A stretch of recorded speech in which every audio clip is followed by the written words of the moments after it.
बघा किती छान आणि मस्त आपली रस्सा भाजी झाली आहे. आत्ता हळदी पावडर घेऊन आली दीदीनं. बघा किती छान आणि मस्त झाली आहे, एकदम छान झाली आहे. आणि शेंगा पण आता मऊ झाली, आता शिजली आता चांगल्या.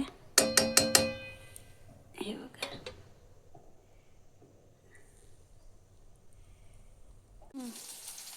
श्री स्वामी समर्थ सगळ्यांना. हाय, नमस्कार.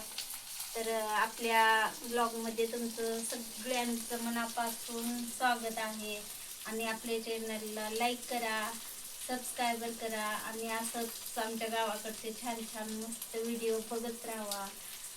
आणि आज बघा मी सकाळी छान अशा मस्त बघा मऊ लुसलुशीत एकदम छान चपात्या करून घेतली. आणि परत रात्री तर बघा आम्हाला शनिदेवावर न्यायला उशीर झालेला होता. तर आता चूल कधी पेटवावं, परत स्वयंपाक कधी करावं म्हणजे. आणि थोडा शाबूची खिचडी होती दुपारी सकाळी केलेली, तेच काही खाल्लो. परत आणि सुक्की भेळ केलतो, सकाळी सुक्की भेळ. तर हे पातीला भरून केलं होतं. तर एवढी पार झाली आणि एवढी राहिली आणि लय छान झाली होती भेळ. सुक्की भेळ आहे बघा. आणि इकडं आता सकाळी ह्यांच्याकडून थोडे लाकडं फोडून घेतले, जळण बी नव्हतं. आणि इकडं हायचं तर सेंटरिंगचा माल हाय, त्याच्यामुळं इकडं तोडून घेतले थोडे. आणि आता भाजी करायला मस्त अशी छान. तर बघा इकडं भाजी कसली म्हणजे छान एकदम मस्त करून घ्यायला. हे बघा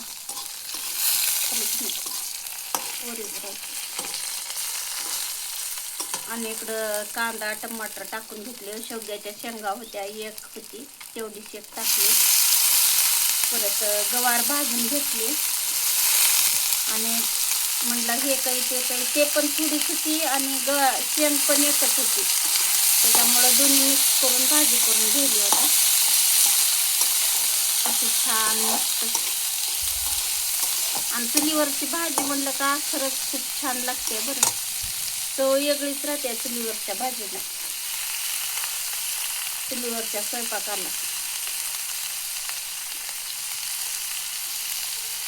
तर अशी मस्त आणि छान भाजी करून घेणार आहे मी आता.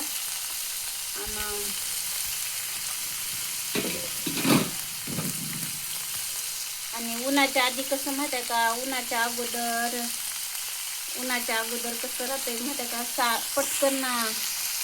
पटकन भाजी स्वयंपाक करून घेऊ लागते. तरी पण जरा पुण्य करपली आता आपली.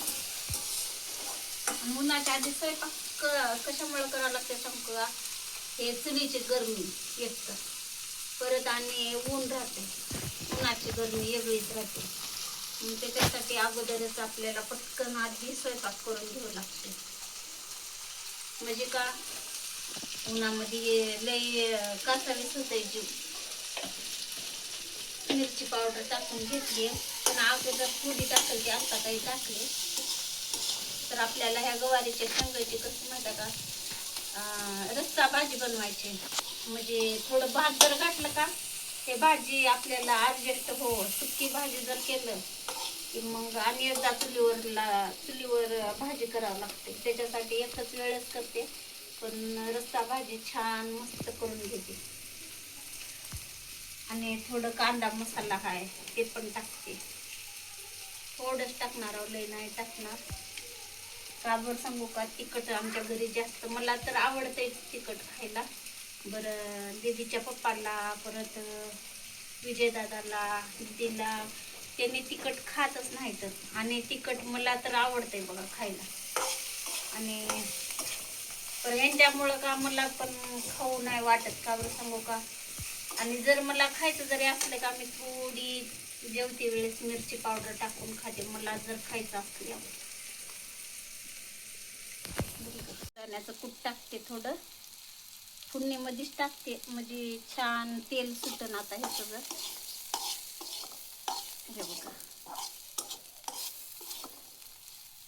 आणि थोडंसं मीठ पण टाकते याच्यामध्येच.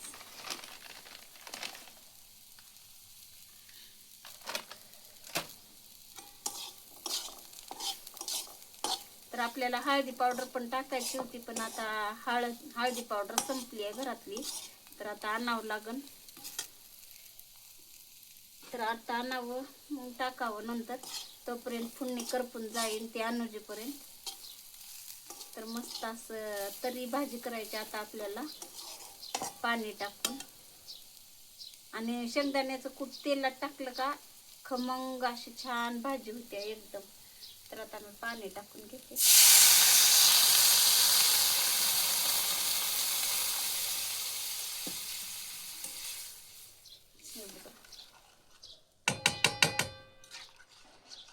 तर आपल्याला रस्सा भाजी बनवायची छानपैकी मस्त.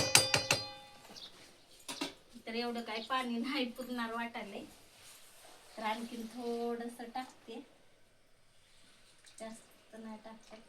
तर एवढी तर लागते. आता 4 जण जेवायचं म्हणलं तर एवढी तर तांब्याची, 1 तांब्याची तर भाजी लागतेच. म्हणजे भात काही घालणार आहे आणि थोडा, मग चपात्या काही, भात काही, भाजी काही, आणखीन चिवडा पण करणार आहे मी.